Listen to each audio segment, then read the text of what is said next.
Alors, nouveau vlog, nouvelle semaine. Ben, nouvelle semaine. Je le commence tôt cette semaine.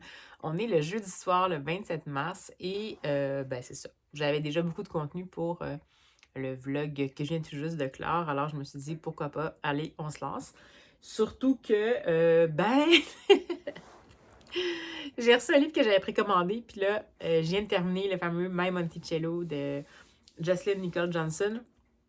Puis mon espèce de blitz de lecture audio que j'ai faite dans le dernier vlog, et de lecture marquante et un peu remuante. Là, j'avais dit à la fin du vlog, j'aimerais ça avoir des lectures un peu plus, pas légères, mais reposantes. Pour moi, reposant, ça ne veut pas nécessairement dire que c'est feel good ou que c'est une romance. En ce qui me concerne, c'est pas nécessairement ça. Mais ça peut être soit parce que je retrouve un univers que j'aime retrouver, des personnages que j'aime retrouver, et dans ce cas-ci, je retrouve enfin, pour le dernier tome, les fameux personnages de la série de Cozy Mystery de Julia Chapman, donc les Dale's Detective, et c'est Faith with Destiny. Et ce qui est étrange avec celui-là, c'est que Julia Chapman, c'est une autrice anglophone, mais il est sorti en français, en fait, en novembre. Donc, la traduction est sortie. Puis celui-là, je pense que ça a toujours été le cas. La traduction est sortie en premier. Donc, les droits ont été achetés, je ne sais pas. Il sort en français en premier. Donc, c'est juste comique. Donc, si vous cherchez en français, il existe déjà. Il est déjà, il est déjà là. Mais, donc, il paraissait seulement maintenant en anglais. Je l'avais précommandé parce qu'il était censé paraître plus tard ici, au Québec, puis au Canada, en anglais. Mais finalement, ils ont rapproché la date, ce qui fait que je l'ai reçu. Il sortait le 27 mars en Angleterre, puis finalement, il sort le 27 mars ici aussi. Fait qu'avoir attendu, finalement, j'aurais pas été obligée de le commander d'Angleterre. Mais bon, c'est pas grave. Il a un peu morflé dans le transport, mais ça fait partie de son charme. Donc, je suis le dernier. Ceux-là, je sais que, premièrement, je sais que on a un a priori par rapport au Cozy Mystery. Celui-ci, c'est un Cozy Mystery. Le point qu'on parle de Cozy Mystery, c'est que ce sont des détectives amateurs, kind of, parce qu'il y en a un qui est quand même un ancien policier, mais qui agit pas à ce moment-là à titre de policier. Donc, il agit vraiment comme détective privé. Donc, ça, c'est un des traits en tant que tel pour être caractérisé comme étant un Cozy Mystery. Puis aussi, ça se passe dans un petit village à Broncliffe. Et c'est l'esprit de village qui est super intéressant. Donc, mais sinon, c'est sûr que c'est des crimes qui sont habituellement, a priori, qui ont l'air d'être plus, je sais pas, pittoresques, on va le dire, dans un contexte rural et tout. Mais finalement, ça finit toujours par avoir des profondeurs, puis c'est toujours lié de façon un peu surprenante à des choses qui sont assez graves, finalement. Évidemment, on va retrouver Samson puis Delilah qui sont les espèces de star-crossed lovers. Donc, c'est deux personnes qui ont grandi dans le fond à Broncliffe. Puis, ben, je vous dirai pas l'histoire de celui-là qui est le dernier parce que, premièrement, je vais pas lire la quatrième de couverture, ça m'intéresse pas, sinon je vais me faire du gâcher. Mais, en gros, Delilah Metcalf a toujours habité en fait à Broncliffe. Samson, je me souviens plus c'est quoi son nom de famille. J'ai comme un blanc soudain. Bon, Samson, je me souviens plus de son nom de famille, mais je fouillerai pas trop. Lui a grandi à Broncliffe, mais a fini par partir assez tôt parce qu'il vivait quelque chose de pas très facile avec son père. Son père était alcoolique, il a perdu sa mère aussi, puis bon, c'était pas super. Puis à un moment donné, il a claqué la porte, il est parti, puis il est revenu pour un bout. Il a travaillé pendant très longtemps pour la Met Police, fait que je pense que c'était à Londres, j'imagine. Il était undercover, donc c'était un policier qui faisait de l'infiltration. Et c'était des métiers qui étaient très dangereux. Puis dans le premier tome, dans le fond, on va le voir qui revient à Broncliffe parce qu'il est dans un contexte où il est en suspension de son travail parce qu'il est soupçonné d'avoir comme profité un peu du fait qu'il était undercover pour faire des profits par rapport à de la drogue qui était là pour justement intercepter en tant que policier. Ce qui est totalement faux, mais il a rendu des gens du milieu du crime organisé pas très contents et c'est ce qui est arrivé. Donc, il arrive dans ce moment-là parce qu'on lui dit « va te cacher » parce qu'en plus, il est en danger physiquement. Puis, il se dit ben, je vais retourner dans mon village et tout. Donc, ça va comme ça. Puis, quand il arrive, il se dit je vais faire une agence de détective privé. Il y avait un logement à louer et tout, un local à louer. Puis, le local à louer s'avère être au premier étage d'un building où il y a 2 étages, puis au deuxième étage, c'est la fameuse Delilah qui est là. Et ça donne que l'acronyme un peu de leurs agences respectives, c'est les mêmes initiales. Sauf qu'elle, c'est une agence matrimoniale, puis lui, c'est une agence de détective privé. Ils se sont connus dans le passé parce qu'ils ont le même âge, mais lui, il est parti, il est devenu un petit peu comme le mouton noir de Broncliffe parce que les gens n'ont pas tout compris le contexte, puis il est parti d'un coup, puis il n'est jamais revenu, même quand ça allait pas bien pour son père et tout. Et donc, on va les voir arriver. Évidemment que ça ne va pas se passer de façon très douce entre Samson et Delilah. Mais éventuellement, ils vont finir par comprendre qu'ils ont chacun des forces, puis que peut-être que c'est potentiellement intéressant si ils peuvent s'allier. Dans chaque tome, en fait, ça va être un jeu un peu de, c'est jamais vraiment officiel qui s'allie ou pas, mais dans le fond, ils s'aident beaucoup, puis tu sais, ça reste quand même, c'est des connaissances, des amis qui se respectent et tout, mais on est dans un village, la famille de Delilah a considéré que Samson était quelqu'un qu'il ne fallait pas recevoir chez soi parce qu'il a un peu insulté leur famille indirectement parce que en ne revenant pas lorsque un des frères de Delilah, en fait, est mort au combat, puis il n'est juste même pas revenu pour l'enterrement, alors qu'il était le parrain de son fils et blablabla. Bref. Regarde un peu. Donc, préjugés au sein du village, un lien avec la famille de Delilah et tout ça. Donc là, vous pourriez me dire, ouais, bon, c'est un peu prévisible. Bien, ça a l'air, mais finalement, plus ça va, puis plus on rencontre des personnages qui sont vraiment comiques. Sont comiques, mais en même temps, on y croit vraiment. Puis pour vrai, ça fait très village. Puis oui, on pourrait penser que c'est des archétypes, mais ça va toujours plus loin que l'archétype. Donc, on s'attache beaucoup, beaucoup à ça. Puis les enquêtes, si on l'air, comme je vous dis, un peu banales, finalement, on se rend toujours compte que ça révèle des choses qui sont vraiment louches pour ce coin-là, tout en ayant toujours en toile de fond le fait que Samson est un policier qui est en suspension. Il est censé être poursuivi pour, justement, fraude, dans le fond, dans l'exercice de ses fonctions. Puis, mais il ne veut pas dire aux gens qui sont dans le village, mais il est aussi en danger physique. Fait que pendant toutes ces tombes-là, non seulement il va avoir la dynamique à avoir de son retour dans le village, même qu'il va commencer à revoir son père qui a arrêté de boire, mais bon, son fils ne croit pas trop. Hein, la dynamique avec un parent alcoolique, c'est jamais vraiment facile. Donc, il va avoir ça qui a à gérer, plus le fait que qu'il aime ça ou pas, Delilah et Samson, ils sont dans le même building, puis finalement, peut-être qu'ils peuvent s'aider un peu, mais ça ne fait pas toujours super bien. Plus les enquêtes qu'il faut quand même techniquement qu'ils résolvent parce que sinon il ne peut pas fonctionner, il n'y a pas d'argent et tout. Et en même temps, la menace qui pèse sur lui, parce que bien entendu, il est dans un village, puis il n'est pas assez candide pour penser qu'il espère que les gens ne vont pas le retrouver, mais ça se peut. Donc, c'est le contexte, puis je vous en ai parlé super longtemps, mais juste pour vous dire que à chaque fois que je retourne dans ces romans-là, je me sens super bien. Pourtant, c'est sombre, pourtant, je suis inquiète pour les personnages, pourtant, ils se mettent les pieds dans les plats. En même temps, bon, il y a quand même une espèce de truc, évidemment, qui va se passer, dans le sens que entre Samson et Delilah, je vous ai dit, c'est les Star-Crossed Lovers, je divulgage rien dans le sens que c'est juste qu'ils vont toujours tout le long, on a toujours l'impression qu'ils vont potentiellement finir ensemble, mais finalement, c'est pas vraiment ça qui se passe. Fait que c'est super intéressant. En même temps, c'est pas non plus gossant un peu comme dans Joanne Fluke, quand c'est comme prévisible, puis que là, c'est pas crédible que ça avance pas. Là, c'est vraiment plus comme, il y a plein d'affaires qui font en sorte que sont pas vraiment faites pour faire évoluer les choses nécessairement dans le contexte. Donc voilà. Alors ça, je l'ai reçu. Et je m'étais dit, quand je vais le recevoir, je vais l'écouter en audio. En même temps, je vais sans doute le lire des bouts en papier aussi. Mais il n'est pas disponible en audio en anglais. Fait que là, finalement, je l'ai acheté parce que ça ne me dérangeait pas. Donc, qu'est-ce que j'ai fait? Dès que j'ai terminé ma Monticello puis je vous ai fait ma chronique, j'ai commencé des tweets Destiny. Puis là, je me sens super bien puis ça va faire du bien. Donc, voyons, je vous ai dormi parlé longtemps, mais bref. Voilà, c'est pour ça que je commence mon vlog avec tout ça. Et je sais pas si je vous montrais, mais en tout cas, il y a des choses encore quand même que j'ai reçues parce que il y avait des précommandes et des découvertes que j'avais reçues. Mais je voulais montrer quand même, il y a un truc particulièrement que je trouvais intéressant, que j'ai pris, parce que ça, c'est des éditions particulières, des éditions spécifiques de classiques.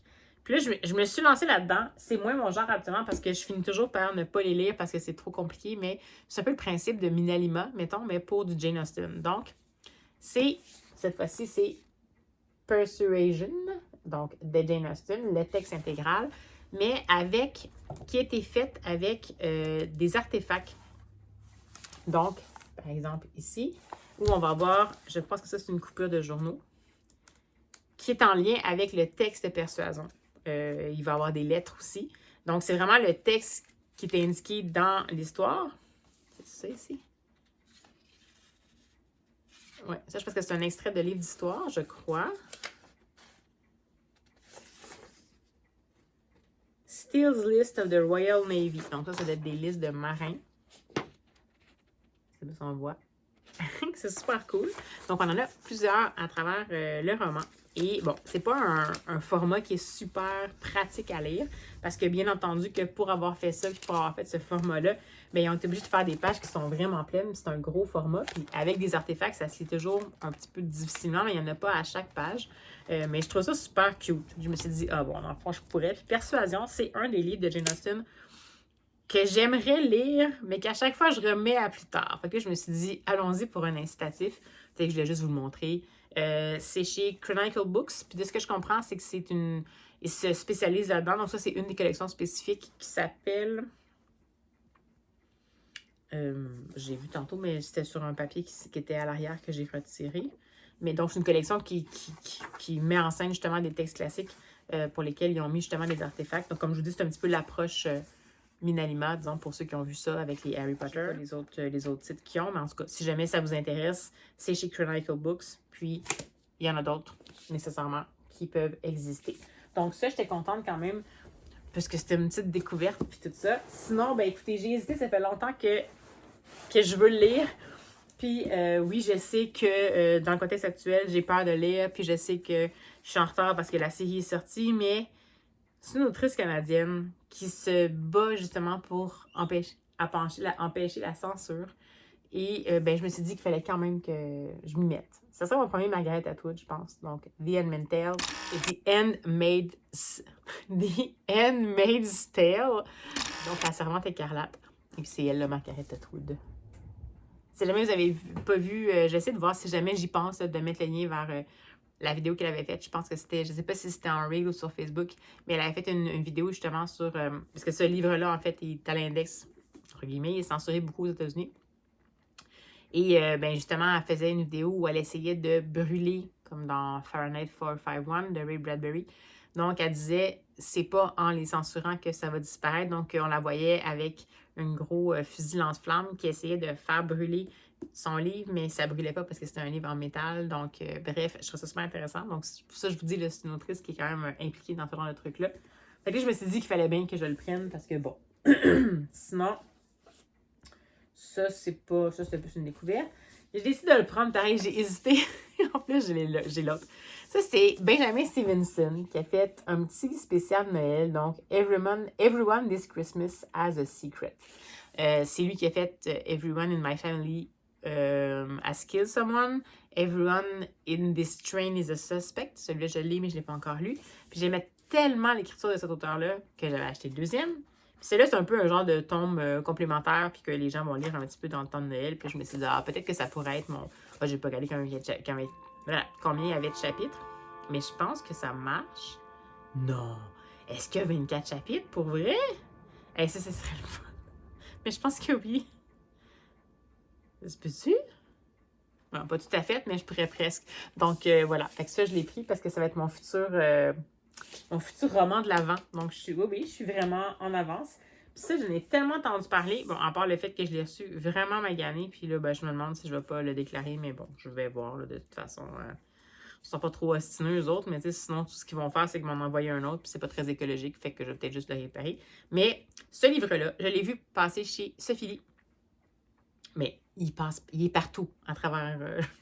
la blogosphère, pas la blogosphère, sur Bookstagram, Booktube, il est partout depuis longtemps, mais c'est juste que quand Sophie Lee dit qu'elle aime ça quand même, pour moi, ça a un beaucoup de poids. Donc, c'est celui-ci, et c'est Impossible Creatures de Catherine Rundell. Donc, c'est le tome 1 d'une série. C'est du fantasy. Je me souviens même plus c'est quoi l'histoire.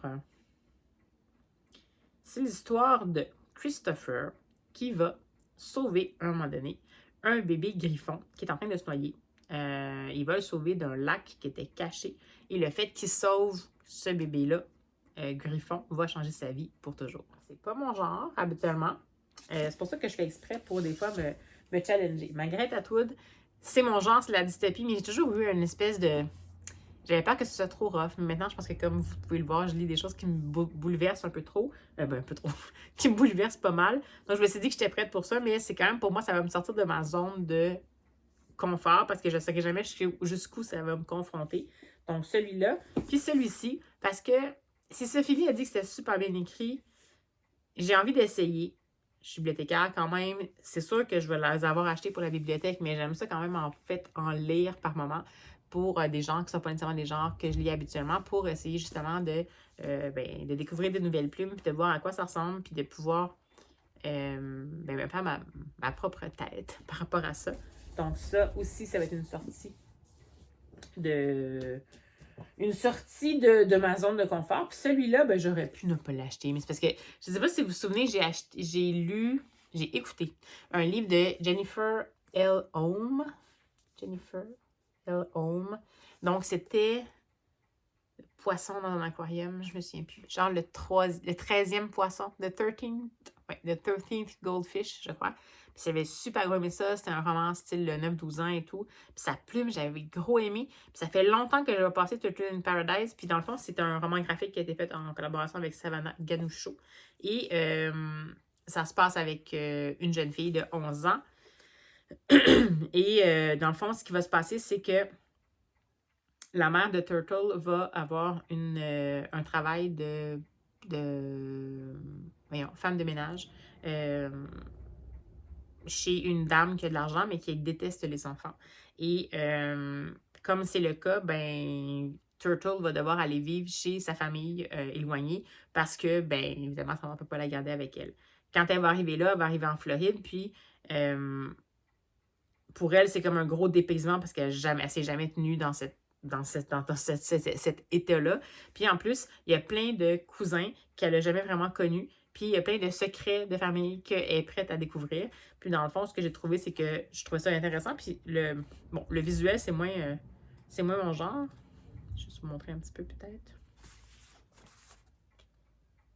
Mais j'avais hâte de voir ce que la plume de l'autrice pouvait donner en mode de roman graphique. Donc, comme c'est une autrice qui m'avait marqué, j'avais envie de continuer à découvrir son œuvre. Le prochain que j'aimerais découvrir de elle, c'est The Lions. The Lions. C'est pas The Lions on Mars. The Lions. Hey, je l'aime, genre, je suis fatiguée. The Life on Mars.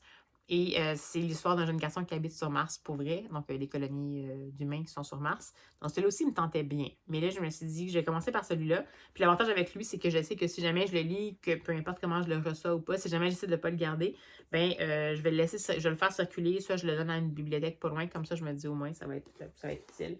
Fait que c'était ça que j'avais reçu en même temps, donc c'est pour ça que j'ai fait un segment intense de la mort.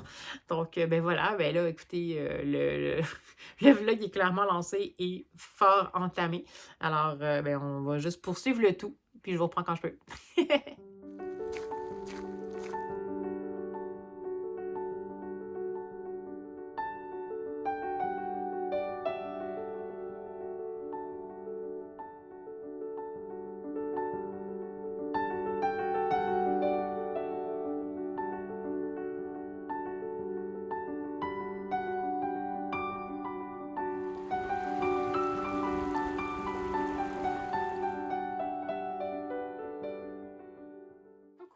Alors, on est dimanche le 30 mars.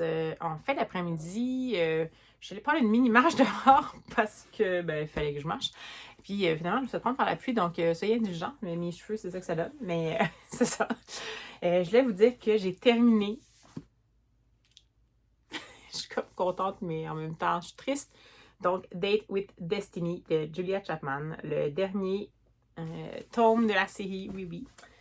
Et c'était excellent. Donc, c'était très satisfaisant comme dernier tome. En même temps, si à la fois on voit qu'il y a eu un effort de l'autrice pour boucler la plupart des boucles, certaines dans le sens où on aurait voulu les voir se boucler et faire revenir plusieurs personnages, c'était quand même crédible dans le sens que même si dans le fond, c'est clairement c'était un dernier tour de piste là, pour les personnages, mais on n'avait pas l'impression que c'était nécessairement plaqué.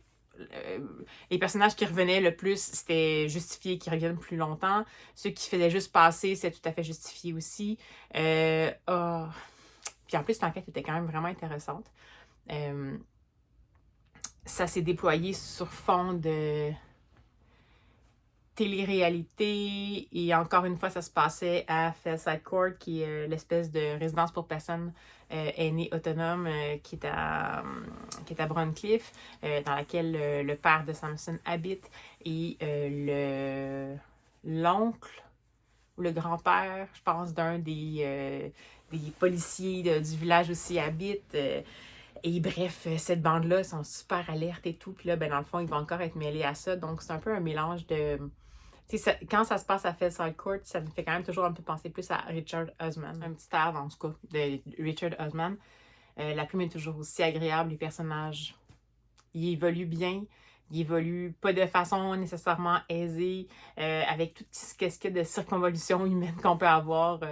Quand on avance dans la vie, c'est rarement en ligne droite. Il y a souvent des moments où on hésite, où on revient sur nos pas, où on n'est pas sûr, où on se prend un grand coup de destin dans la gueule. Donc, c'est vraiment bien fait. Je trouve que on dirait que l'autrice a vraiment pris le temps de bien conclure le tissage de cette histoire-là. On n'a pas l'impression qu'on en aurait pris plus, on n'a pas l'impression qu'il nous en manquait. C'est juste un super au revoir. Donc, vraiment, cette série-là, là, fiez-vous pas, comme je vous dis, les couvertures en anglais sont vraiment quelque chose. Ça évoque, pour moi en tout cas, quelque chose de pas du tout dans mes cordes. Mais l'écriture est super bonne, les personnages aussi, c'est crédible, il y a un esprit de village. Les enquêtes sont quand même assez complexes finalement. Puis comme je vous dis, si certaines enquêtes se terminent à chaque tome, il y a quand même un fil rouge qui suit sur les 10 tomes, donc une évolution. Puis ça, c'est toujours plaisant. Donc, tellement bon. Pas un coup de cœur dans le sens qu'il y a des tomes où j'ai préféré, mais c'est pas que c'était mal fait, c'est juste que, bon, c'était très bien fait, là, mais c'était pas nécessairement un coup de cœur, mais c'était une excellente lecture. Puis définitivement, la série, ça vaut la peine de la découvrir. Je me sens comme un peu orpheline. Je suis comme, oh non, j'ai terminé! Et je les ai vraiment étendus. Je pense que j'ai commencé en 2020. Ben, quand j'ai commencé mes vlogs, je pense que j'avais commencé cet été-là, fait 2022, je pense. La série de 10 tomes. Puis je les ai parsemés joyeusement, sans trop exagérer, à travers les mois et les semaines, les années qui ont suivi. Puis je pense que j'ai bien fait. Comme ça, je me suis pas tannée. En même temps, c'est vraiment des histoires qu'on a le goût aussi de dévorer parce qu'on a trop envie de retrouver, comme je vous dis, la bande qui est là. On a l'impression qu'on en fait partie. Donc, ben c'est ça, je n'ai pas. En français, comme je vous dis, les traductions, je sais pas, je l'ai pas lu. Je les ai lus en anglais directement. Je pense que le premier, j'ai écouté en français. C'est chez Lizzie, en livre audio. Puis sinon, en français, c'est chez La Bête Noire, je crois. Les traductions, je pense que oui. Aux éditions, la collection de La Bête Noire, ça, c'est Robert Laffont. Puis, mais ça vaut la peine, vraiment. Je connais rien sur sa seconde série qui est la saga des Fogas, je pense, ou Fagus, ou je sais pas trop. Ça est pareil, je sais pas, ça a un petit peu moins des bonnes recensions. Mais de toute façon, je sais pas si je repartirais sur du Julia Chapman, parce que c'est pas tant du Julia Chapman que ce Julia Chapman-là que je voulais suivre. Ça me donne un peu le même feeling que quand j'ai terminé la série des Loveday Rider avec Faith Martin. Mais avec encore une plus grande plus-value parce que les personnages dans Loveday Rider de Faith Martin sont moins développés. On s'attache quand même, il y a une certaine évolution à travers les tomes, mais ils se développent moins. Tandis que ceux-là, c'est vraiment fou, là. Quand on parle du tome 1 versus le tome 10, c'est un monde. Puis ça se passe techniquement, je pense, sur 18 mois ou 2 ans. Fait que c'est super concentré. Fait que ça, peut-être que c'est la partie qui est un peu moins crédible parce qu'il s'en passe des affaires, mais en même temps, l'évolution des gens par rapport à leur vie personnelle ou professionnelle, elle est crédible et est tout à fait comme en lien avec ce que ça pourrait prendre comme durée dans la vie normale. Donc, voilà. Puis là, je me suis dit, il me reste 2 jours pour le mars au féminin. Ben, 2 jours. En fait, il me reste demain. Puis il me reste 2 romans. Donc, il me reste une BD puis un roman jeunesse. Puis ça, je me les garde pour demain ou peut-être que je vais faire regarder la BD ce soir parce que c'est la BD de Caton là, avec les petits strips de 4 cases. Mais là, j'ai pas pu résister. Puis je sais que le mois n'est pas encore terminé puis que c'est pas une autrice, mais je peux pas résister à me lancer dans la version audio du plus récent John Irving, donc The Last Chairlift, qui est paru en français, qui s'appelle Les fantômes de l'hôtel Jérôme. Aucun rapport. Ben oui, ça a rapport avec le lieu où ça se passe, mais mon père l'a lu en français puis il m'a dit J'aime mieux le titre de la version en anglais. Donc, je suis une grande fan de John Irving, version milieu de son œuvre. Et donc, Le Monde selon Garp, L'œuvre de Dieu, la part du diable, L'Hôtel New Hampshire, Une prière pour Owen, Les veuves de papier, ce genre de bassin-là. Les plus récents, je pense que j'en ai déjà parlé, ça m'interpellait un peu moins. Là, celui-là, ça me tentait vraiment bien. On va suivre en fait Adam, qui est un jeune homme qui a grandi avec sa mère monoparentale. Elle l'a eu hors mariage en 1941 à Aspen, Colorado. Et sa maman qui est Rachel Brewster, qui était une skieuse de slalom. En fait, va tomber enceinte, va continuer à faire du ski et tout. Puis dans le fond, on va retrouver Adam qui va retourner plusieurs années après à Aspen, à l'hôtel Jérôme, à l'endroit où on lui a dit qu'il avait été conçu. À ce moment-là, il va supposément rencontrer des fantômes. Je pense pas que c'est des fantômes, dans le sens que je sais pas si c'est vraiment une dimension de surnaturel dans ce livre-là. Mais en fait, ce que je comprends, c'est qu'il va en apprendre un peu plus sur qu'est-ce qui s'est passé à ce moment-là. Parce que je pense qu'il y a comme une espèce de mystère qui entourait la disparition de sa mère et tout. La plume de John Irving, c'est toujours une plume qui est généreuse et assez dense habituellement. Là. Donc, ça prend du temps avant de partir. Habituellement, à John Irving, ça te prend au moins 200 pages avant que ça parte vraiment. Puis c'est un livre de 890 pages, donc à peu près, peut-être 150-200 pages. Mais je me rends compte que c'est la première fois que je vais écouter du John Irving en livre audio. J'ai lu John Irving en français, j'en ai relu en anglais, j'ai vu des adaptations de films, dont certaines qui ont été scénarisées finalement ou adaptées par John Irving lui-même. Par exemple, Le Monde selon Garp, qui avait été scénarisé, en fait, qui a été adapté par John Irving lui-même, celui qui mettait en vedette feu Robin Williams, entre autres. Mais j'ai jamais écouté un livre audio en langue originale, puis ça, c'est vraiment chouette parce que c'est une plume, à mon avis, John Irving, qui va vraiment bien s'écouter. C'est une plume qui prend son temps, en même temps qui n'est pas non plus dans les descriptions interminables, mais dans les descriptions de l'humain, plus que dans les descriptions des lieux. Puis souvent, il va plonger un peu dans l'histoire, puis il va passer son temps entre le présent puis le passé. Puis habituellement, c'est un roman choral. Mais on a souvent un seul point de vue, là, mais je descendrai qu'il y a plusieurs personnes qui sont impliquées, puis plusieurs parties de l'histoire qui vont évoluer dans différentes directions. Voilà, fait que je l'ai commencé. Je sais que c'est un homme, mais c'est sûr que je ne le finis pas avant le 1er avril. Donc, de toute façon, il ne sera pas dans mon mars au féminin, il va être dans mon avril. Tous ces livres que j'ai mis de côté parce que je voulais les lire, puis ça donne que c'est des auteurs masculins. Je vais l'écouter en livre audio. En fait, ouais, je vais l'écouter en livre audio. C'est un livre qui fait 33 heures, je pense, en livre audio.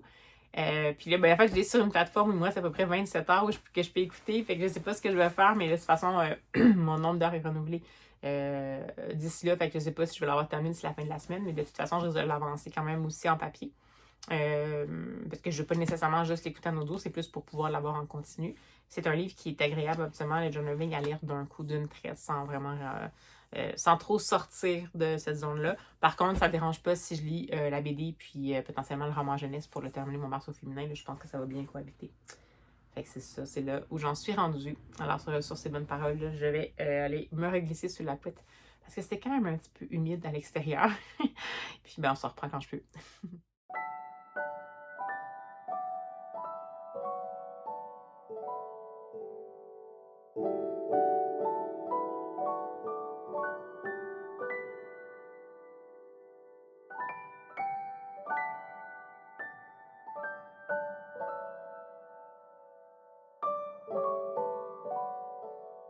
Coucou! Alors, me voici en ce lundi 31 mars, en mode congé, rattrapage de vlog livresque. Je vais aller courir tantôt quand la pluie va arrêter, j'espère, parce que là, c'est la grosse pluie encore.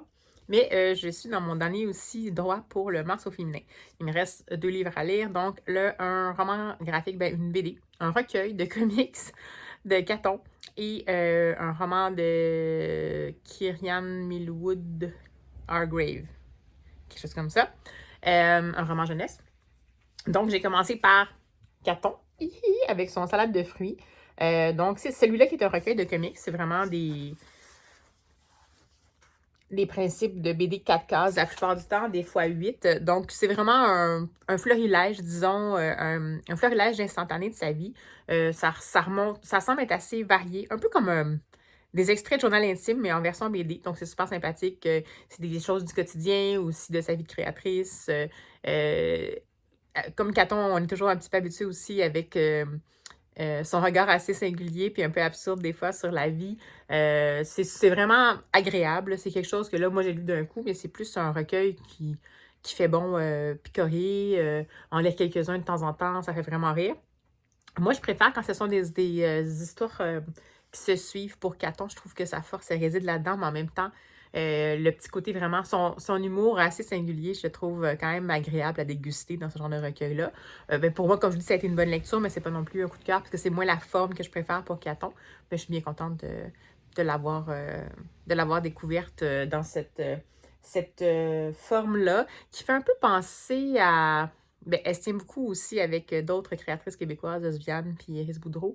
Puis Isviane va des fois nous faire des choses un peu plus comme ça, des choses de la vie quotidienne. Là, dans le fond, le fil rouge, c'est vraiment la vie quotidienne. Ça s'appelle salade de fruits, justement, parce que c'est tout mélangé. Mais j'ai vraiment pris ça comme un petit regard sur sa vie au quotidien, sa vie romancée. Mais c'est toujours agréable dans le fond,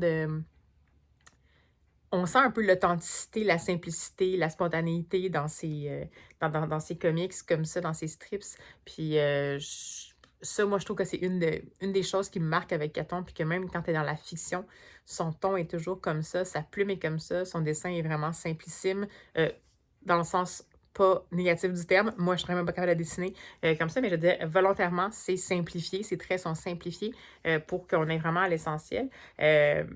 Au niveau du dessin. Après ça, dans le fond, ça laisse quand même la place au texte. Mais voilà, donc agréable découverte pour celui-ci. Et dans le fond, il va me rester mon prochain livre. Je me demande si je le lis maintenant ou si je le garde parce que je pense qu'il y a un Read With Me qui est après-midi avec Margot Liseuse.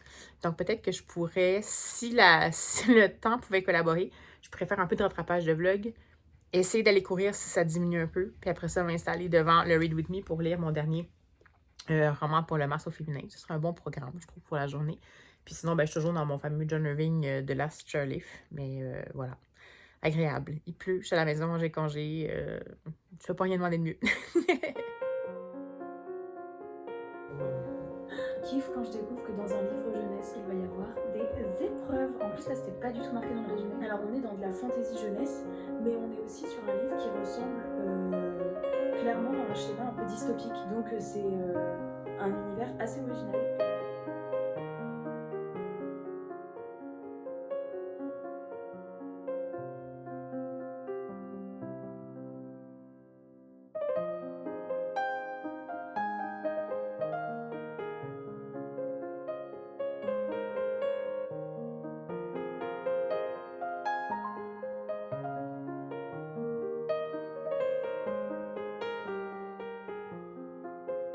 Coucou! Alors, me voici de retour, fin de journée. Je pensais être capable de vous attraper sans lumière artificielle, mais finalement, j'étais trop pris dans ma lecture, puis ben, voilà.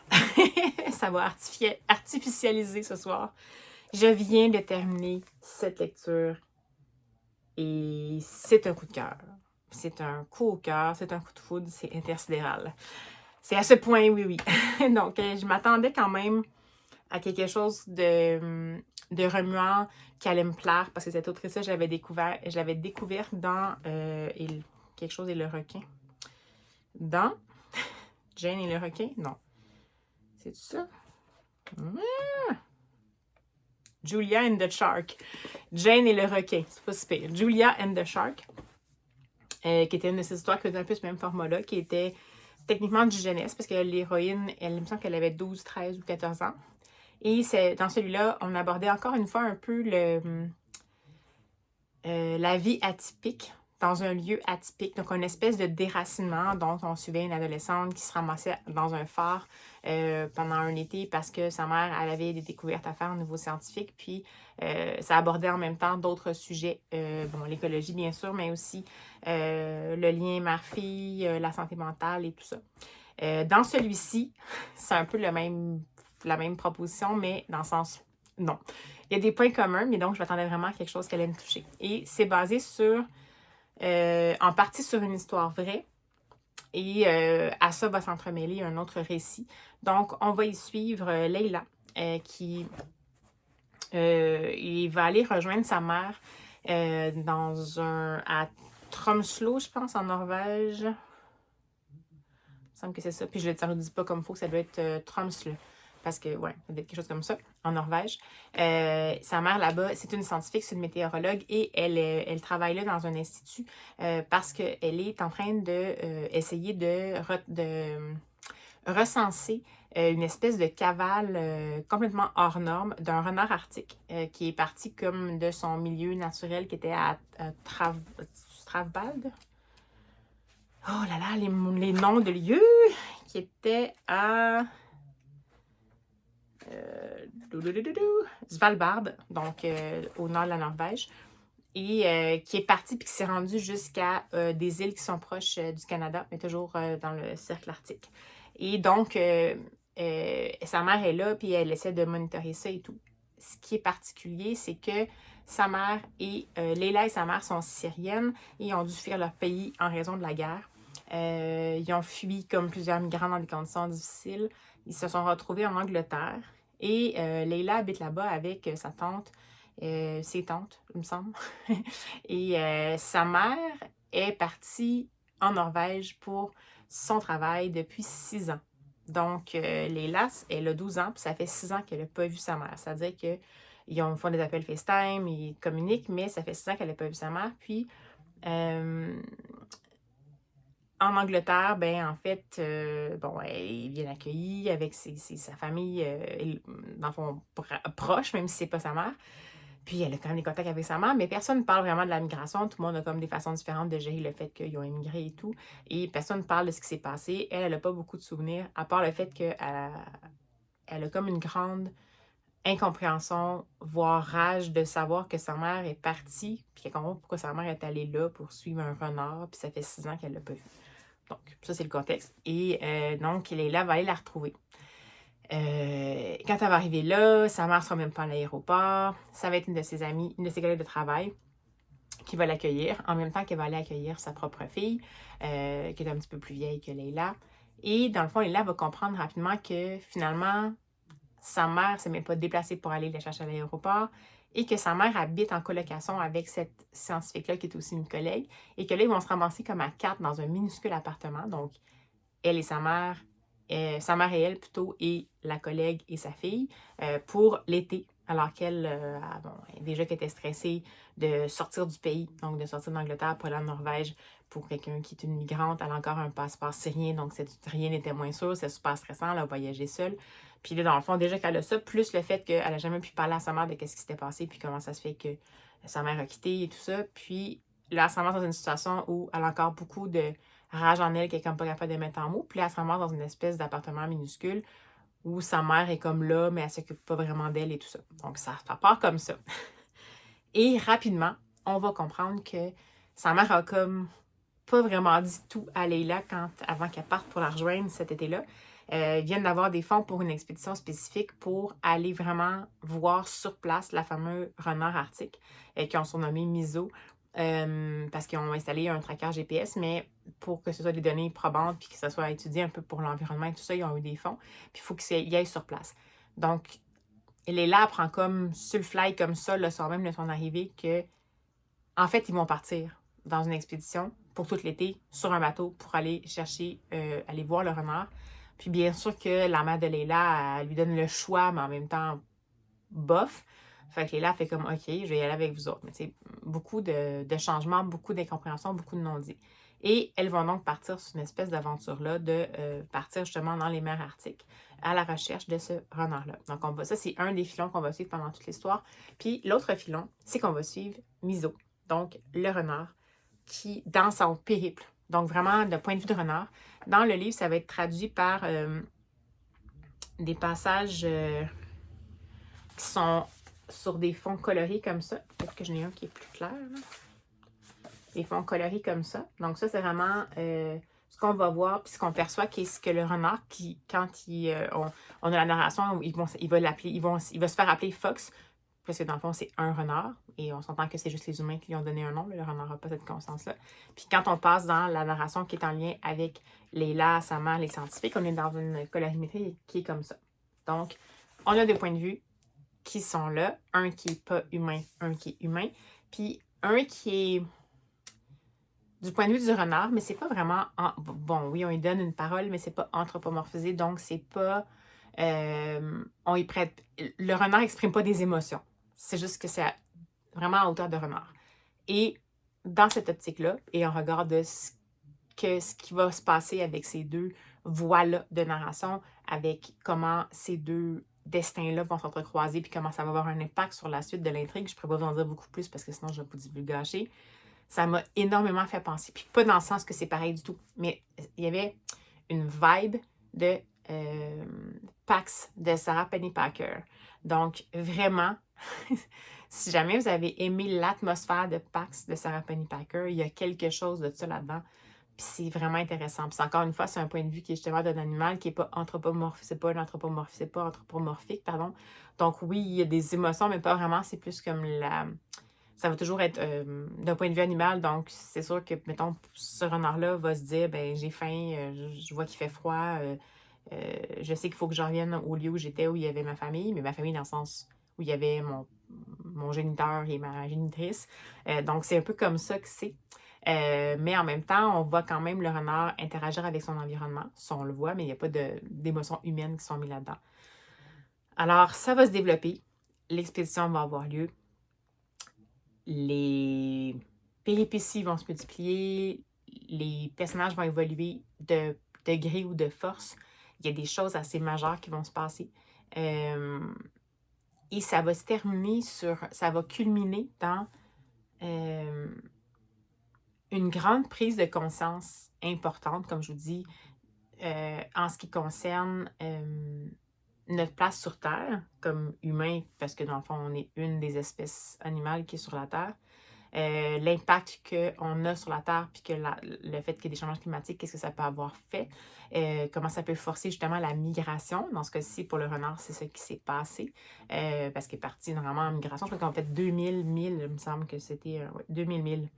Donc, je ne suis pas bonne en calcul mental rapide, mais en kilomètres, c'est beaucoup plus. C'est 2 fois 1,6, je pense. 3600 km? Non. Je suis pas bonne.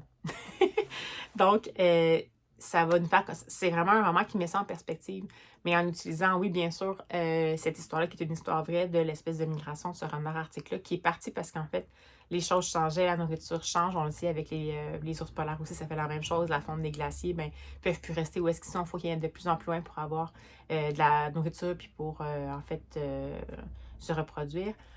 Mais tout ça va aussi être mis en parallèle avec la migration des humains, qui dans ce cas-ci est représentée par la migration en raison de la guerre, mais qui pourrait être aussi en raison d'une migration climatique, ça a déjà commencé. Puis comment en fait l'humain a mis des frontières, puis ça aborde même les Premières Nations aussi, le fait que avant que l'humain décide de mettre des frontières, puis tout ça, ben en fait, le monde était vraiment... Mettons, les terres, par exemple, en Norvège, il y avait des Premières Nations qui étaient là, qui les possédaient pas, qui les habitaient. C'est différent, c'est le même principe, la même approche qu'on a pour les Premières Nations au Canada. Donc, il n'y a pas de notion de possession, il y a juste des notions de interrelation avec l'environnement qu'on habite. Puis c'est vraiment ça. C'est un roman qui force la prise de conscience d'interrelation, puis pour différentes espèces. Donc là, on va suivre le renard, mais on va aussi comprendre que, bien entendu, l'humain, qui est également un animal, a aussi ces impératifs-là, puis que c'est aussi de notre devoir de prendre conscience de ça, puis d'essayer le plus possible de faire tomber les frontières ou les contraintes qui empêchent, dans le fond, l'évolution, l'adaptation, l'adaptabilité par rapport justement aux conditions qui se modifient par rapport à la planète.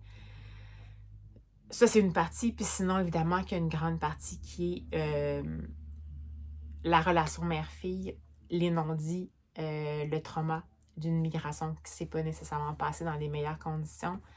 C'est tellement bien écrit, c'est tout juste, c'est tout en justesse en fait. C'est un roman qui fait 100... Non, quand même, 240 pages, mais avec 2 points de vue. Puis tout est parfait, tout est bien dosé. On nous présente des personnages qui sont vraiment tangibles, crédibles, qui sont pas nécessairement archétypaux du tout, en fait. On n'a pas cette impression-là.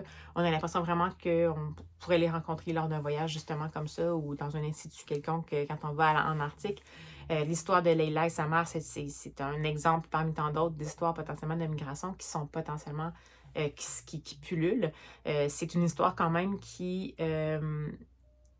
apporte de l'espoir. Donc, c'est sûr que malheureusement, c'est pas le cas pour plusieurs histoires de migration, mais c'est pas non plus une histoire qui est toute rose.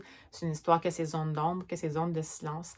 Puis, tu sais, on a quand même aussi Leila que non seulement ce passé-là, ce bagage-là qu'elle traîne, qu'elle refuse de voir, que sa famille a repoussé loin parce qu'ils veulent pas en parler, puis c'est leur façon de gérer ça. Mais c'est aussi le côté de relation mère-fille, mais c'est aussi le côté que Leila arrive à 12 ans, est en quête d'elle-même, est en quête d'identité, donc, tout ce qui arrive, l'adolescence qui se pointe, le fait que sa mère soit pas là, le fait que sa mère ait fait des choix qui sont différents de ceux que les autres ont fait, le fait qu'il manque des morceaux aussi dans l'histoire. Donc, qu'il manque pourquoi sa mère est partie. Puis c'est tellement touchant quand finalement on finit par... Les boucles commencent un peu plus à se boucler. C'est tellement touchant de voir qu'est-ce qui va se dire entre ces deux-là. On voit aussi l'éveil de la jeune fille justement à ce que sa mère fait, puis à l'impact qu'elle essaie d'avoir sur l'ensemble de la planète, puis sur l'équilibre planétaire en général. Donc, au niveau de la faune, bien sûr, mais aussi au niveau des humains. J'ai trouvé ça, mon Dieu, les émotions que ça nous fait vivre, c'est juste bien dosé en même temps, juste assez pour que ça nous marque, qu'on continue à le porter avec nous après la lecture, qu'on ait envie de s'impliquer, qu'on a envie d'en apprendre plus, qu'on a envie d'en faire plus. Cette autrice-là, à date, c'est 2 en 2, mais c'est inévitablement des coups de cœur. C'est tellement bien fait. Puis là, on est vraiment dans quelque chose qui est du réel. Là, on n'est pas... Parce que je pense qu'elle a fait du fantastique aussi, du fantasy aussi, il me semble. Mais dans ce cas-ci, on n'est pas là-dedans du tout. On est vraiment dans du réel avec des sujets qui sont pas faciles. Puis pourtant, c'est tellement bien amené. On peut se laisser porter. La seule chose que je pourrais vous dire, c'est qu'il y a une bonne partie qui se passe sur l'eau. Puis si vous avez le mal de mer, il y a même des parties qui est capable de nous faire sentir comme lecteurs un peu mal à l'aise ou un peu nauséeux d'être sur ce bateau-là. La façon dont elle décrit, puis pourtant, c'est pas des descriptions interminables. Je sais pas, mais cette autrice-là a le don de dire en si peu de mots des choses qui sont complètement évocatrices et qu'on n'a pas besoin d'en faire des chapitres de genre 20 pages. Vraiment excellent. Là, je sais même pas s'il a été traduit en français parce qu'en anglais, je sais pas, il est paru quand. Moi, j'ai lu en langue originale parce que, vous me connaissez, 2022, fait que ça se peut qu'il ait été traduit. Si jamais été traduit, je vais vous le mettre, mais je suis pas certaine qu'il y a encore des droits qui ont été achetés. Mais en tout cas, c'est pas si difficile à comprendre cet anglais-là, en anglais. Fait que genre, sérieux, comme, attendez pas, c'est tellement bon. C'est juste... oh. Là, c'est sûr que je vais le relire. Puis là, j'avais une copie que j'avais achetée qui est en paperback, puis il était un petit peu abîmé, mais en plus, c'est en paperback. Le Julian de Shark, j'avais aussi acheté en couverture souple. Puis je pense que ces deux-là, j'aimerais mieux les avoir même en couverture rigide pour qu'ils durent encore plus longtemps. C'est des livres que je vais relire ponctuellement. C'est des livres que je chéris. C'est une autrice, une plume que j'ai vraiment découverte par hasard parce que Julianne de Shark, ça avait attisé ma curiosité. Puis, mon Dieu, que je le regrette pas. Alors, c'était ma dernière lecture aussi du Marceau féminin. Quelle belle façon de mettre un beau point d'orgue sur ce défi-là. Donc, Leila in the Blue Fox de Kieran Millwood Hargrave et Tom de Freston pour les images qui étaient d'ailleurs, les illustrations d'ailleurs qui sont en mode collage texturé. Là, je ne sais pas si vous voyez, ça c'est le petit renard. Et c'est publié chez UNSQ. Union Square Kids. Donc, écoutez, dernière lecture du Marceau féminin. C'était un très beau Marceau féminin. Ça a été très remuant, encore une fois, celui-là, très remuant aussi. Belle aventure que, encore une fois, Fluent Books nous propose. Je suis vraiment contente. J'embarque toujours le pas avec plaisir pour ce défi-là. Je trouve que c'est tellement un défi qui se fait aussi naturellement, de façon organique. Elle ne fait pas des contraintes nécessairement super compliquées. Elle veut que ce soit le plus simple possible, autant pour elle que pour nous. Puis je trouve que c'est tellement une belle façon de semer des autrices dans notre menu lecture de l'année. Même si de plus en plus, dans le fond, moi j'en ai souvent, puis c'est juste que j'en prends pas nécessairement conscience. Mais là, pour ce mois-ci, vraiment, c'est quelque chose qui est intéressant. Puis ben voilà, je suis bien contente de boucler la boucle de cette manière-là. Alors, ben c'est tout. C'est tout ce que j'avais à vous dire sur ce beau coup de cœur. Puis ben, je vous reviens quand je peux. Entrons tout de suite dans le vif du sujet, c'est parti. Alors, j'ai moins de choses à vous présenter que sur mars. Mars, c'était quand même un gros mois au niveau des sorties. Le nombre de livres qui est sorti en mars 2025 est absolument incroyable.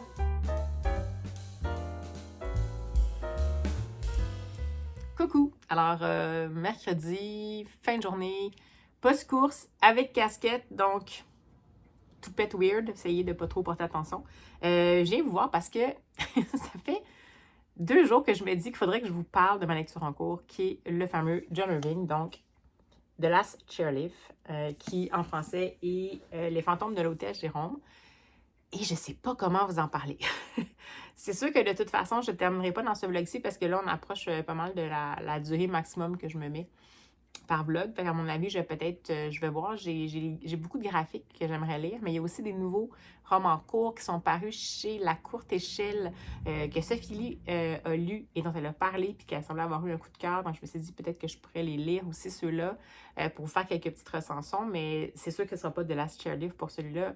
C'est un roman de 900 pages et j'en suis à la page 112. Donc, voilà, j'en suis. C'est excellent, mais ça faisait vraiment longtemps que je n'avais pas lu du John Irving. Puis je pense que quand j'ai lu le John Irving, jadis, j'étais ailleurs dans ma vie, j'étais ailleurs dans mon parcours de lectrice et on n'était pas en 2025. C'est spécial, hein? Ça m'attriste en fait un peu parce que j'adore la plume de John Irving. Puis j'adore la plume de John Irving parce que c'est une plume qui est singulière, qui prend son temps, qui est sans détour. C'est pas vrai, c'est dur à dire, hein? Elle prend son temps, elle est tout en circonvolution, mais c'est une plume qui est crue, mais habile. Donc, faut pas s'attendre à ce que l'auteur prenne des gants blancs pour parler d'un sujet. C'est une plume qui est sans tabou, mais vraiment sans tabou. Et ça me dérange pas du tout, mais c'est quand même déroutant. Donc, il y a des choses qui vont se passer dans les livres de John Irving qui ne sont pas socialement acceptables. Il y a des choses qui vont se passer dans les romans de John Irving qui sont terribles et qui sont condamnées aussi dans le livre comme étant des choses terribles, mais il y a des choses socialement pas acceptables qui sont là. Comme dans la vie, sont aussi. Il aime beaucoup jouer dans les zones grises de qu'est-ce qui est moralement acceptable ou pas. Et il ne nous donne pas toujours la réponse, à savoir si lui, comme auteur, il considère ça moralement acceptable ou pas, ou si son narrateur le considère comme moralement acceptable ou pas. C'est un écrivain qui aime semer le doute, mais qui a une justesse puis une finesse dans sa plume qui est infinie, mais qui est en gros contraste avec la façon dont il va aborder les sujets. Et c'est une approche qui est frontale, sauf que sa plume, c'est une plume qui fonctionne par, comme je vous disais, circonvolution. Donc, si son approche est frontale sur un sujet, ça veut dire qu'il ne se met pas de tabou, il ne se met pas de barrière, il va y aller directement sans s'enfarger dans les fleurs de la sensibilité de la personne qui va peut-être le lire. Sa plume, sa narration choisie, c'est une narration qui est toujours tout en volute, puis on va toujours faire un cercle, puis revenir un peu, puis aller de côté, puis à la longue, on va finir par avoir un peu comme un mandala, finalement, d'écriture, l'image complète. Donc, c'est ça son approche. C'est juste que dans celui-là, c'est du John Irving typique, c'est du John Irving de ce que je dirais des bonnes années, des années de justement, je dirais plus des années de Une prière pour Owen, et particulièrement dans celui-là parce que on voit que, bon, il a quand même écrit plusieurs livres, puis comme moi, j'en ai lu plusieurs de ses livres mémorables, entre guillemets, c'est un auteur qui reprend souvent des choses, c'est-à-dire qu'il y a des dynamiques, des types de personnages, des types de contextes, des lieux qui vont revenir absolument typiquement dans ses livres. Dans celui-là, c'est vraiment... Ça ressemble vraiment beaucoup à Une prière pour Owen comme départ, ça se passe à Exeter, il y a une maison sur Front Street, il y a l'académie d'Exeter, il y a un enfant qui est né d'une mère et dont qui connaît pas son père, qui est élevé par sa grand-mère. Ça, c'est très typiquement une prière pour Owen Yin. Il y a même la relation à la taille en termes de grandeur.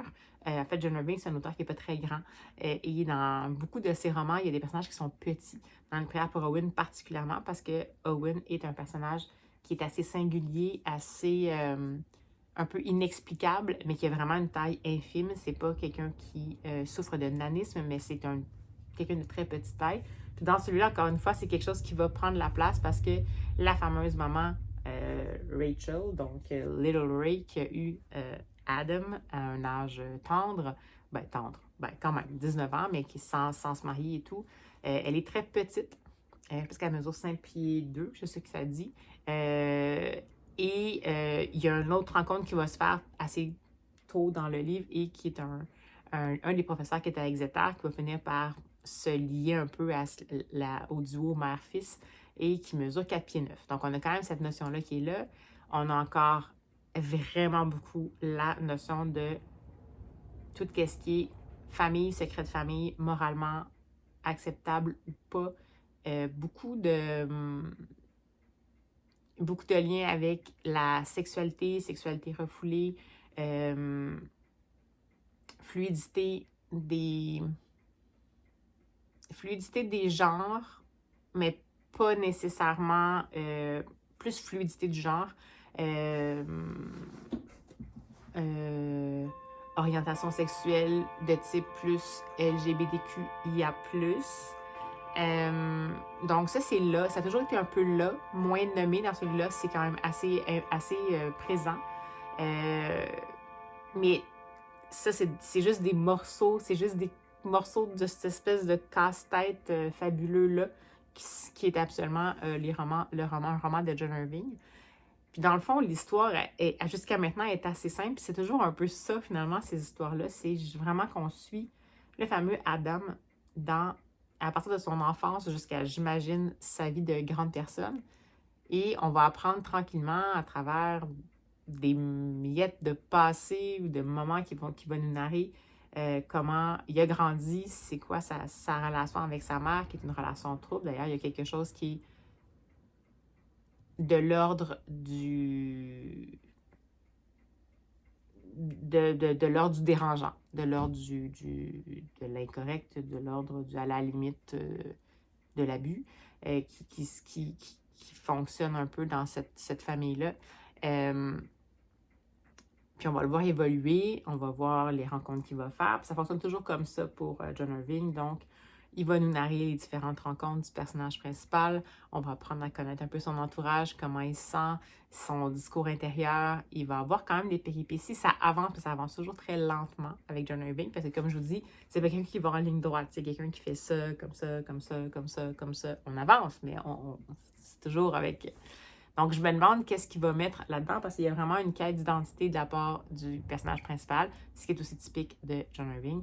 Puis quand je vous disais une prière pour Owen, oui, mais il y a quelque chose à cause d'un pan de la famille de Adam et de Little Ray qui fait vraiment penser d'ailleurs, Exeter aussi, ça me fait un peu penser à ça, là, mais au côté un peu bohème, glauque et malsain de la famille dans l'hôtel New Hampshire. Donc, de John Irving toujours. Donc, il y a quelque chose de ça aussi. Fait que pour moi, c'est spécial parce que c'est vraiment deux ambiances qui se rencontrent. Puis c'est deux ambiances que j'aurais pas pensé qu'ils auraient pu se rencontrer. Donc, jusqu'à maintenant, ça me plaît bien, mais c'est pas un livre dans lequel je vais vite. C'est la première fois que je l'écoute. C'est vrai que c'est plus difficile, je pense, à l'écoute un John Irving parce que, comme ça va en circonvolution, c'est jamais dans les péripéties intenses. On n'est pas non plus en mode haletant. Ce qui fait que c'est super agréable, c'est bien écrit. Je vais sourire par moments, je vais être choquée à d'autres moments. Mais ma pensée peut quand même vagabonder, disons. On va dire ça comme ça. Donc, c'est plus difficile. Quand on lit à papier, ça va, mais quand on écoute, c'est sûr, c'est plus difficile. Donc, j'ai eu quand même un petit peu à revenir en arrière. Donc, je vais voir ce que je vais faire, mais c'est sûr que je ne vais pas le lire rapidement, là. Puis de toute façon, même si je le lisais en papier, cette édition-là, c'est vraiment dense, ça, mais c'est comme ça du journaling, mais c'est écrit super petit, aucune marge. Puis là, shout-out à Sophie de Sophie Lee qui nous a fait une petite prise de position concernant les marges en disant « Je sais que les papiers coûtent cher, mais moi, quand les marges sont occupées comme ça, je ne suis pas capable de respirer. » Mais c'est un peu ça. C'est à la limite du trop occupé.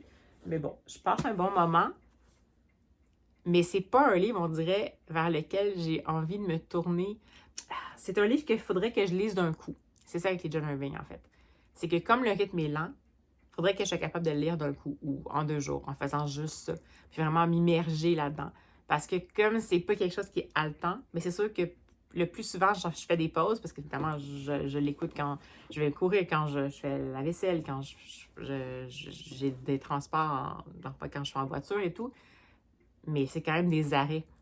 Puis à chaque fois que j'arrête, ça me prend un peu plus de temps à rentrer dedans parce que l'ambiance, c'est un roman d'ambiance, c'est un roman de non-dit, c'est un roman du secret, mais c'est pas un roman de péripéties ou d'action. Fait que c'est sûr que ça me prend un peu plus de temps à chaque fois à me remettre en selle, mais ça n'a aucun rapport avec le fait, comme c'est pas pour moi un signe que j'aime pas ça. Fait que je savais pas comment vous en parler, je vous en ai parlé. Donc je vais pas continuer à essayer de vous dire des choses que j'arrive pas plus à formuler. De toute façon, 100 pages sur 900 pages, il peut se passer beaucoup de choses sur le journaling.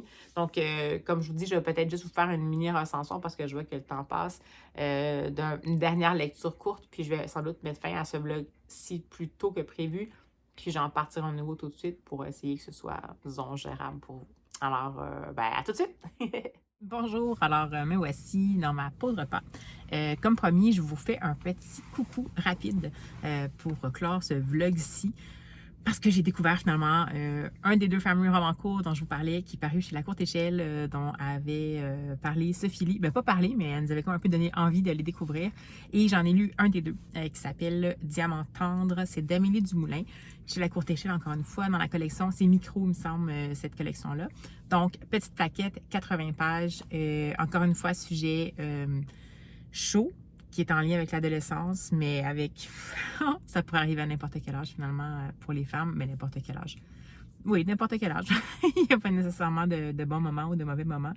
C'est une jeune femme qui habite à Sherbrooke et qui est assise, une jeune adolescente, dans le fond, et qui est assise sur une table pique-nique, derrière une rôtisserie, et qui est là à essayer d'oublier le temps qui passe ou d'oublier qu'est-ce qui se passe en fait dans sa vie parce que le matin même, en fait, elle vient tout juste de faire un test de grossesse et elle est partie de la maison pour attendre le délai d'attente puis elle veut pas aller le revoir ou elle veut aller le voir mais elle n'est pas trop sûre parce qu'elle a une semaine de retard puis elle se dit que bon ben ça se peut qu'elle soit enceinte.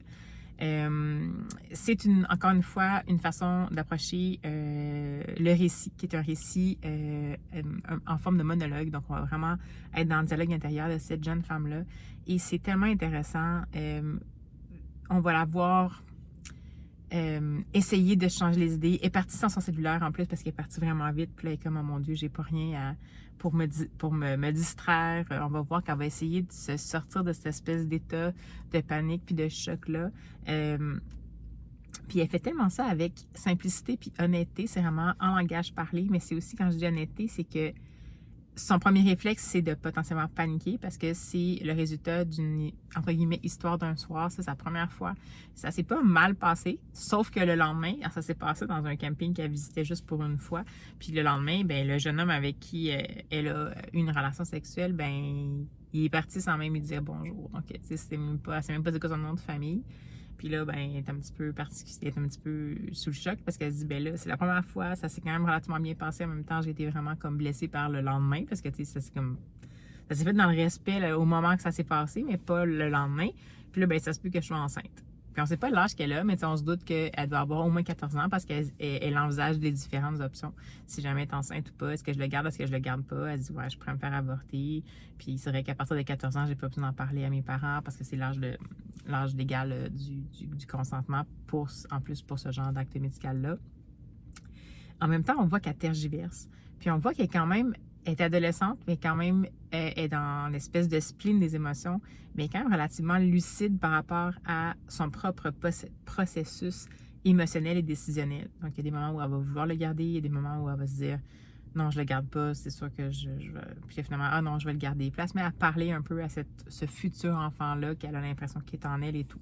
Puis évidemment, il va y avoir un revirement de situation vers la fin, qui est une des possibilités qui est envisagée dans une situation comme ça.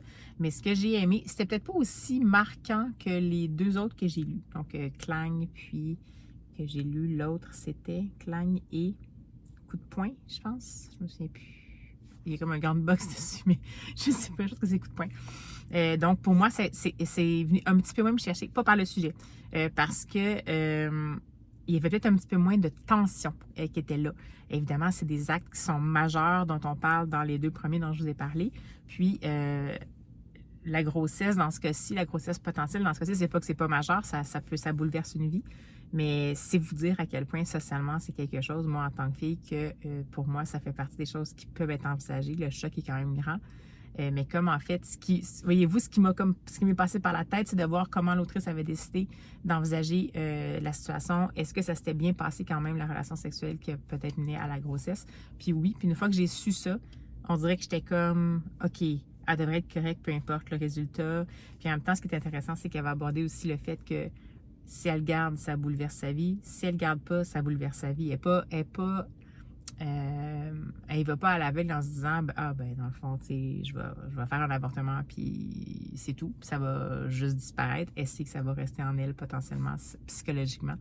Je trouve ça super bien fait. Amélie Dumoulin, je l'avais connue avec sa série Fille aime fille. D'ailleurs, si vous l'avez jamais découverte, c'est vraiment intéressant.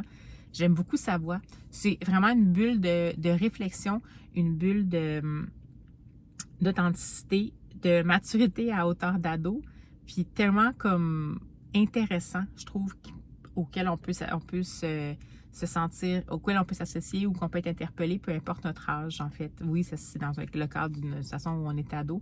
Peut-être qu'en vieillissant, si on est devant ces choix-là, c'est d'autres questionnements qui vont faire en sorte qu'on va se demander qu'est-ce qu'on envisage.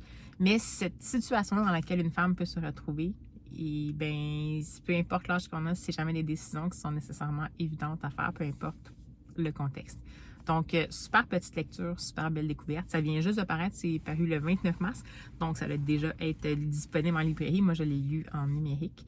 Et puis, bien, par contre, j'ai pas pu cette fois-ci écouter le livre audio parce que j'avais vraiment beaucoup aimé les deux versions audio des deux premiers. Donc, je peux pas vous dire si c'est à quoi ça ressemblait. Je l'ai lu en version livre numérique, mais ça vaut vraiment le coup. Donc, voilà. Alors, sans plus tarder, puisque ce vlog est quand même déjà très long, ben, j'espère que ça vous a plu.